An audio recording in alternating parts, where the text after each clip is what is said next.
کہ مسلمان جھوٹا وعدہ نہیں کرتا۔ کیسا وعدہ کرتا ہے مسلمان؟ سچا وعدہ کرتا ہے، ماشاءاللہ۔ اور یہ پروگرام کس کے لیے ہے؟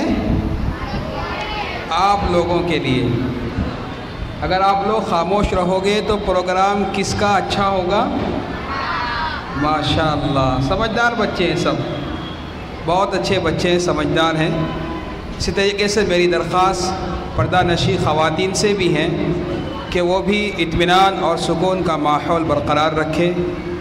زیادہ وقت آپ لوگوں کا انشاءاللہ نہیں لیا جائے گا، مختصر سے پروگرامات باقی ہیں، اور بہت جلد انشاءاللہ آپ حضرات کو آپ حضرات کا یہ پروگرام دعا پر اس کا اختتام ہو جائے گا۔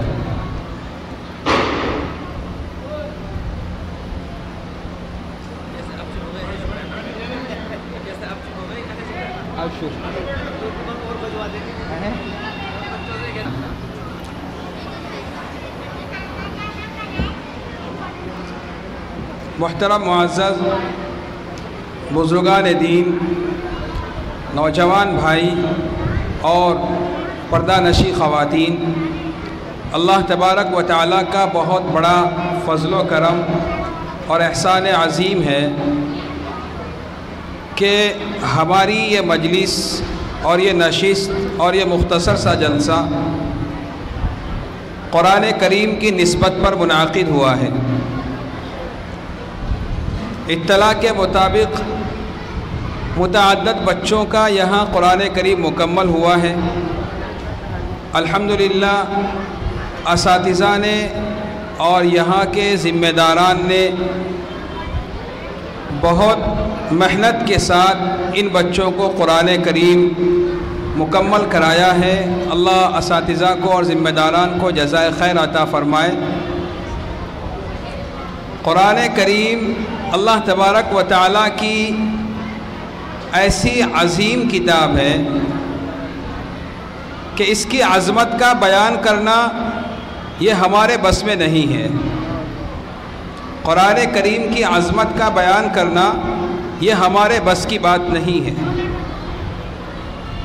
کلام اللہ کا یہی بہت بڑا اعجاز ہے کہ اس قرآن کو جب بھی کھولو اور جون سی آیت چاہے پڑھ لو، ایسا لگتا ہے کہ یہ آیت اسی زمانے میں اور آج کل کے حالات کے لیے ہی اللہ تبارک و تعالیٰ نے اس کو نازل کیا ہے۔ بالمقابل قرآن کریم کے دوسری کتابیں اور دوسرے قواعد اور دوسرے قوانین جب پڑھے جاتے ہیں تو یوں سمجھتا ہے کہ پہلے زمانے کے لکھے ہوئے ہیں، آج کل ان کا کوئی مطلب نہیں ہے، کوئی فائدہ نہیں ہے۔ اور جتنا اس کو زیادہ پڑھتے جاؤ اتنی زیادہ لذت محسوس ہوتی ہے۔ نبی اکرم صلی اللہ علیہ وسلم کا ارشاد ہے کہ قرآن کریم ایسی کتاب ہے کہ اس کو جتنا زیادہ پڑھا جائے گا اس کے اندر اتنی زیادہ جدت پیدا ہوگی۔ یہ واحد کتاب ایسی کتاب ہے کہ اس کو زیادہ پڑھنا اس کو پرانا نہیں کرتا ہے۔ ہر مرتبہ اس کے پڑھنے پر انسان کے دل کے اندر ایک عجیب سی کیفیت اور ایک عجیب سا اللہ تبارک و تعالیٰ سے تعلق پیدا ہوتا چلا جاتا ہے۔ حضرت مولانا الیاس صاحب رحمۃ اللہ علیہ یہ فرمایا کرتے تھے کہ اگر قرآن کریم کی تلاوت صبح صادق سے پہلے کی جائے، قرآن کریم کی تلاوت اگر صبح صادق سے پہلے کی جائے تو کوئی ذکر ایسا نہیں ہے جو اس سے زیادہ اللہ سے جوڑتا۔ اس وقت میں قرآن کریم کا پڑھنا اللہ تبارک و تعالیٰ سے ایک عجیب تعلق پیدا کرتا ہے۔ تو اللہ تبارک و تعالیٰ ہم سب کو قرآن کریم کی زیادہ سے زیادہ تلاوت کی توفیق عطا فرمائے۔ عجیب معجزہ اللہ تبارک و تعالیٰ نے اس کے اندر رکھا ہے۔ کلمات کے اعتبار سے دیکھ لو، آیات کے اعتبار سے دیکھ لو، اعداد کے اعتبار سے دیکھ لو، الفاظ کے اعتبار سے دیکھ لو، ہر اعتبار سے اللہ تبارک و تعالیٰ نے اس کے اندر معجزوں کو بھر دیا ہے۔ حضرت جبیر رضی اللہ تعالی عنہ بدر کے قیدیوں سے متعلق بات کرنے کے لیے آپ صلی اللہ علیہ وسلم کے پاس تشریف لائے۔ اس وقت میں مغرب کی نماز کا وقت تھا۔ آپ صلی اللہ علیہ وسلم امامت فرما رہے تھے۔ امامت کے بعد سورہ فاتحہ کے بعد آپ صلی اللہ علیہ وسلم نے سورت کی تلاوت شروع کی، وَالطُّورِ وَكِتَابٍ مَّسْطُورٍ فِي رَقٍّ مَّنشُورٍ۔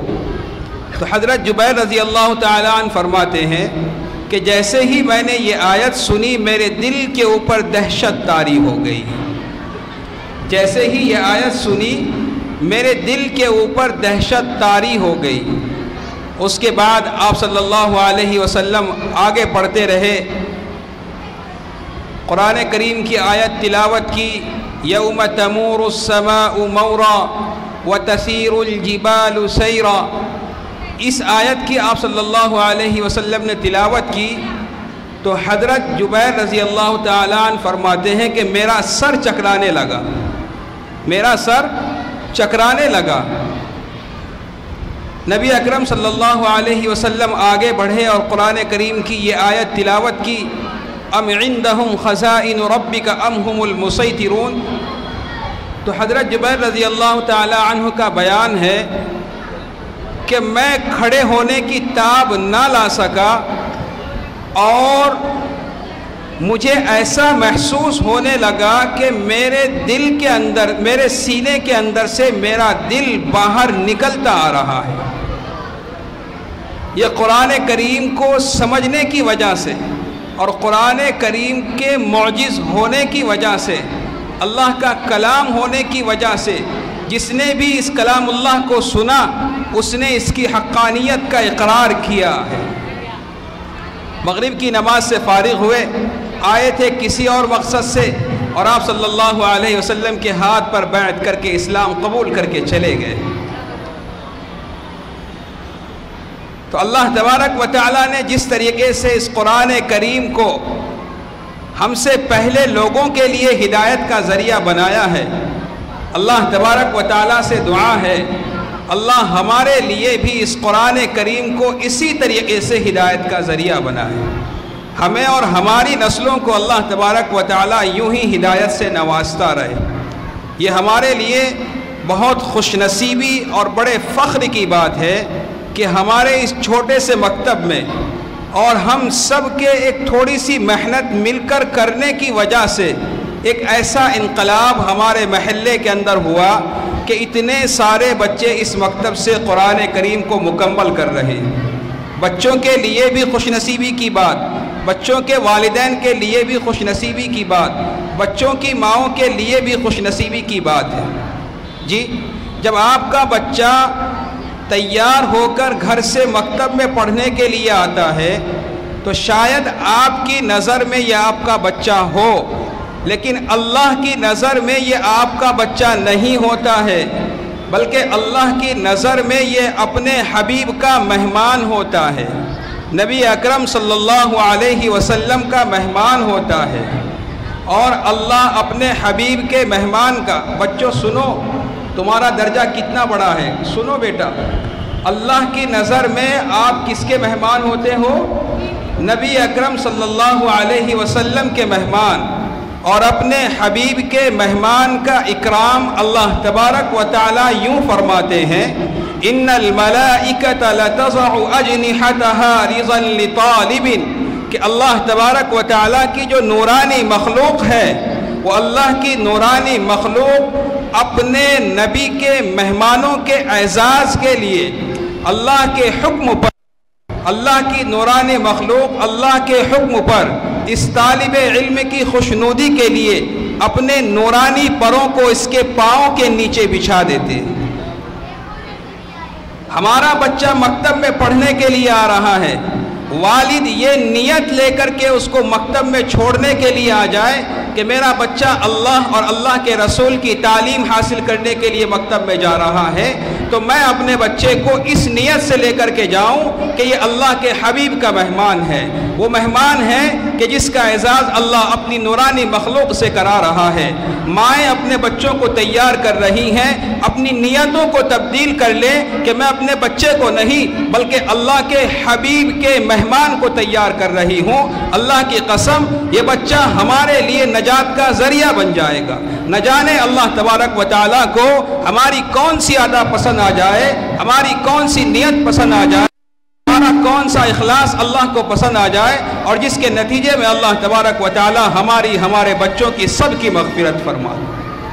اگر ایک چھوٹے سے عذر کی وجہ سے اپنے بچے کی غیر حاضری کرا لی، مکتب سے اس کو روک لیا، آپ نے اس دن اپنے بچے کو اللہ کے حبیب کا مہمان ہونے سے روک لیا ہے۔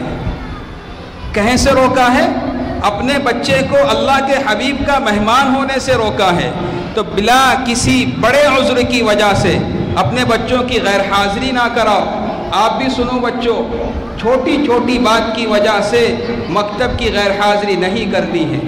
آج آپ نے قرآن کریم حفظ کیا، قرآن کریم ناظرہ پڑھا ہے، پابندی سے آؤ گے تو قرآن کریم حفظ بھی کرو گے، اللہ تبارک و تعالیٰ آپ کو عالم بھی بنائے گا، اللہ تبارک و تعالیٰ انشاءاللہ آپ کو مفتی بھی بنائے گا، اللہ تبارک و تعالیٰ آپ کے ذریعے سے اس امت کی ہدایت کا بڑا کام بھی لے سکتا ہے۔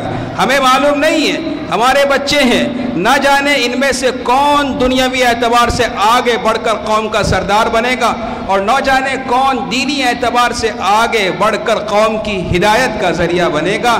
یہی بچے ہیں، اگر آج ان کی زندگی میں دین ہوگا، دنیا کے اعتبار سے آگے بڑھیں گے، تب بھی اللہ اور اللہ کے رسول کا اللہ کا خوف ان کے دلوں پر طاری ہوگا، اللہ کے رسول کی تعلیمات کو یہ سامنے رکھ کر کے چلیں گے، اللہ کے رسول کی تعلیمات اور انصاف کو سامنے رکھ کر لوگوں کے درمیان فیصلہ کریں گے، دینی اعتبار سے آگے بڑھیں گے تو معاملہ حل ہی ہے، قوم کی ہدایت کا ذریعہ بنیں گے۔ تو اپنے بچوں کو چھوٹا موٹا نہ سمجھیں، بلکہ ان کو مستقبل کے اعتبار سے دیکھیں۔ اپنی بچیوں کو آج کی بچی کی حیثیت سے نہ دیکھیں، بلکہ اپنی بچی کو مستقبل کی حیثیت سے دیکھیں کہ کل یہی بچی کسی کے گھر کی عزت بننے والی ہے، کل یہی بچی کسی کی ماں بننے والی ہے۔ اگر آج اس کی زندگی میں دین ہوگا تو یہ اپنے بچوں کی پرورش، اپنے بچوں کی تربیت، اپنے گھرانے کا ماحول سب دین کے اعتبار سے لے کر کے چلنے والی بنے گی۔ تو بس میری آپ سے یہی درخواست ہے کہ اپنے اس مکتب کی عظمت کو اپنے دلوں میں بٹھائیں۔ یہاں قرآن کریم کی تعلیم ہوتی ہے، حضرت مولانا کی زبانی آپ کے سامنے بات آئی کہ کلام اللہ کا غلاف ایک طرف اور کعبۃ اللہ کا غلاف ایک طرف۔ جی، تو ہمارے بچوں کے دلوں میں قرآن کریم محفوظ ہو رہا ہے، ہمارے بچوں کے دلوں میں قرآن کریم محفوظ ہو رہا ہے۔ جیسے ہم قرآن کریم کی عزت کرتے ہیں، ویسے قرآن کی وجہ سے ان کی بھی عزت کریں اور ان سے بھی محبت کریں۔ ایک حدیث ہے، حضرت عبداللہ بن عمر رضی اللہ تعالی عنہ فرماتے ہیں کہ نبی اکرم صلی اللہ علیہ وسلم نے ارشاد فرمایا کہ قیامت کے دن کچھ لوگ ایسے عہدوں پر فائز ہوں گے اور ایسے درجات اللہ تبارک و تعالیٰ کی جانب سے ان کو عطا کیے جائیں گے کہ انبیاء، صدیقین اور شہداء ان کے درجات کو دیکھ کر رشک کریں گے کہ کاش ہم بھی ایسے درجات اللہ تبارک و تعالیٰ ہمیں بھی عطا فرما دے۔ صحابہ نے عرض کیا کہ اللہ کے رسول نہ تو نبی ہیں، نہ تو صدیقین میں سے ہیں، نہ تو شہداء میں سے ہیں، تو پھر یہ لوگ کون ہوں گے؟ فرمایا یہ لوگ وہ ہوں گے جو قرآن کریم کی وجہ سے آپس میں محبت کرتے ہوں گے، یہ لوگ وہ ہوں گے جو قرآن کریم کی وجہ سے آپس میں محبت کرتے ہوں گے۔ حضرت مولانا ابرار الحق صاحب ہردوئی رحمۃ اللہ علیہ فرمایا کرتے تھے کہ کسی بھی ادارے کی ترقی کا راز 3 چیزوں میں مضمر ہے۔ کسی بھی ادارے کی ترقی کا راز کتنی چیزوں میں چھپا ہوا ہے؟ 3 چیزوں میں۔ قرآن کی عظمت، قرآن پڑھانے والوں کی عظمت، قرآن پڑھنے والوں کی عظمت۔ جی، قرآن کی عظمت، قرآن پڑھانے والوں کی عظمت اور قرآن پڑھنے والوں کی عظمت۔ تو جو والدین یہاں بیٹھے ہیں ان کے لیے ضروری ہے کہ وہ اپنے بچوں کی بھی عزت کریں۔ عزت کیا ہے؟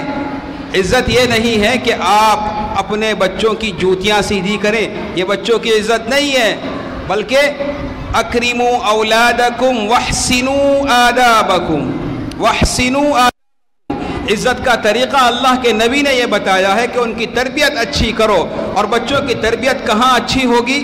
یہاں تعلیم گاہ میں بھیج کر، جہاں اللہ اور اللہ کے رسول کی تعلیمات سکھائی جاتی ہوں۔